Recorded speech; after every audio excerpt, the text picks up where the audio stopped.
अरे दोस्तों, आज हम उत्तराखंड के प्रसिद्ध साहित्यकार जीवानंद श्रीयाल जी के बारे में जानेंगे। जीवानंद जी का जन्म जिला टिहरी गढ़वाल के देवप्रयाग क्षेत्र की पट्टी नेलचामी के जखनियाली गांव में 12 जनवरी सन 1926 को मूल नक्षत्र में हुआ। उनके पिता पंडित श्री शंभूलाल अच्छी कविताएं लिखते थे। वे संस्कृत, हिंदी व अंग्रेजी साहित्य और व्याकरण के विद्वान थे। जीवानंद श्रीयाल की काव्य प्रतिभा प्रकृति प्रदत्त थी। गांव सुलभ सरलता और मौलिकता जो उनके व्यक्तित्व में थी, वह उनकी कविताओं में पूर्ण रूप से प्रतिबिंबित हुई है। इनकी शिक्षा अपने घर पर ही हुई। जब वे 8-10 वर्ष के ही थे तभी इनके माता पिता का स्वर्गवास हो गया और प्रतिभाशाली श्रीयाल जी की शिक्षा दीक्षा अधूरी रह गई। गांव में सामान्य कृषक का जीवन यापन करते हुए वे कविता से गहन रूप से जुड़े रहे। उनकी कविता उनके कृषि ज्ञान को भी व्यक्त करती है। श्रीयाल जी अपने ताऊ जी की गायें चुगाते थे और स्लेट में खड़िया से लिखते भी रहते थे। श्रीयाल जी ने 21 वर्ष की उम्र में अपनी कथा व्यथा नामक कविता लिखी। उसमें उन्होंने लिखा, अपना बड़ाको का गोरु चरैन, डालो का नीश अक्षर शिखिन। विशेष रूप से उन्होंने इंद्रवर्जा, उपेंद्र वर्जा, उपजाति, शार्दुल, विकृणित, मंदक्रांता, शिखरणी, आर्या, अनुष्टुप आदि छंदों में रचनाएं की। उन्होंने सामाजिक बुराइयों पर भी काव्य रचना की। उनकी रचनाओं के लिए उन्हें पर्यावरण पुरस्कार, मद्य निषेध पुरस्कार भी मिला। गंगा जमुना का मैद बीटी भाग 2 एवं गढ़ साहित्य सोपान 3 भागों में प्रकाशित हैं। उनकी मुंड निखोलू कविता बहुत सराही गई।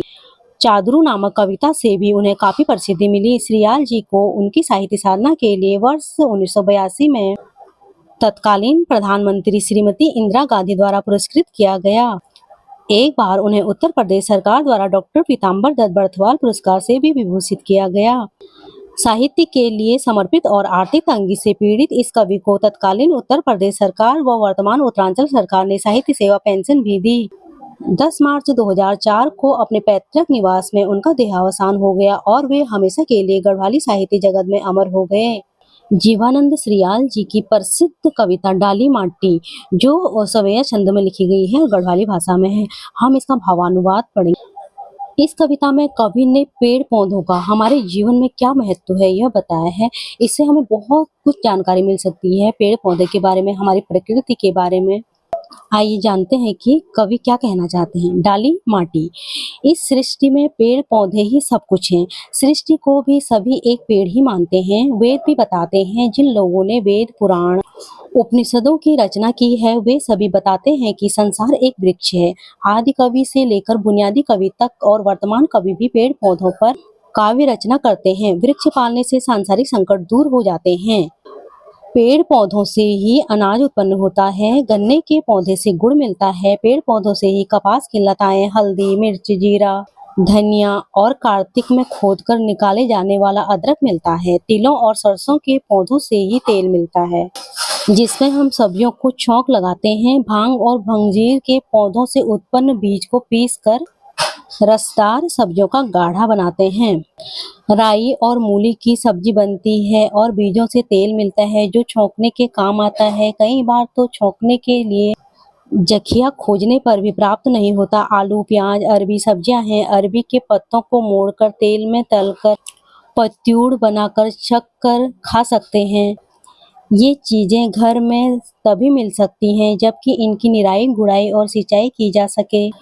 कद्दू, तुरई, लौकी और तुमड़ा की बेल के लिए लकड़ी का दृढ़ आधार जमीन पर गाड़ना चाहिए। कृषि कार्य के लिए खेतों में प्रातः ही चले जाना चाहिए। इसी से खेती का सुख मिलता है। वृक्ष छाया भी प्रदान करते हैं और सीमा निर्धारण करते हैं। हाथों में हाथ धरकर बैठने से तो केवल दुख प्राप्त होता है। जो लोग साबुन का ज्ञान रखते हैं वे इसके लिए रीठे को दौड़कर लाते हैं। रीठा सबसे अच्छे साबुन का काम करता है। पेड़ पौधे की पत्तियों से गाय भैंसें पलती हैं। भेड़ बकरियां पेड़ पौधों को ही चरती हैं। जो भी घरेलू या जंगली जानवर हैं सभी ने हमेशा पेड़ पौधों की पत्तियों से पेट भरा है।